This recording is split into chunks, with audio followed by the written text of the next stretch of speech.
常就聚在一起就无聊的时候，不是无聊，就是这是必唱的一首歌，就根本没有在练团，会练这首歌，我都抱着很惶恐的心态，我们到底要练成什么样子？我们不是已经每天在练了吗？结果真的要拿来表演唱的时候，反而会紧张的，真是。哎呦喂呀，不好意思各位了，谢谢。可能太太投入感情了，那个瞬间来。你刚才怎么突然哽咽？你是不是有话要说？不是，因为我来不及吞刚的口水。所以后面变唱。抱歉。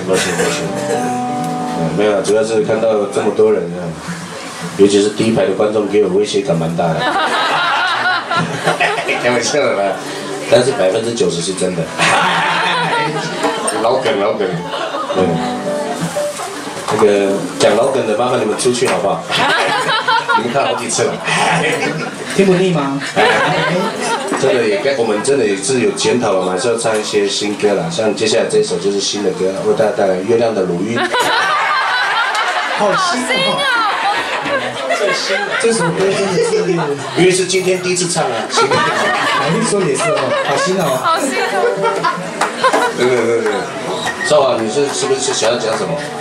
没事啊。没事，我要讲。最近他很想红，而且我们给他5分钟自我介绍。好，为大家带来《月亮的乳晕》。所以唱在一起啊。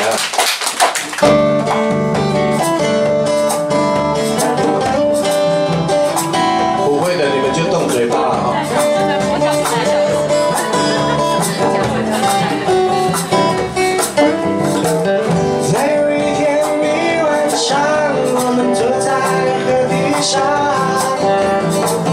看见天空与月亮，我们举杯把歌唱。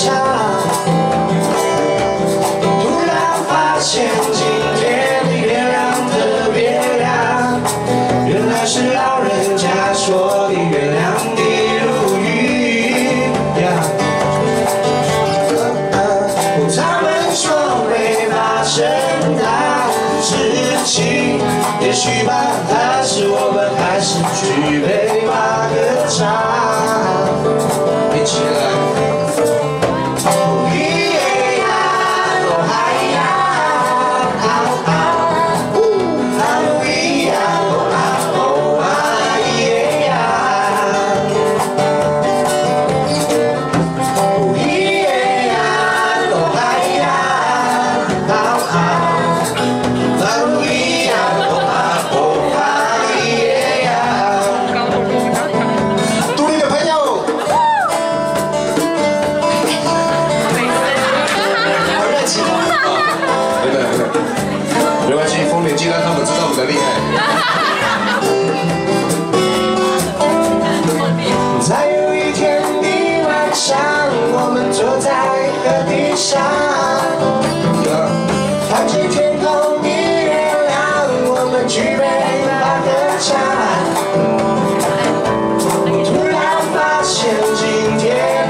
谢谢。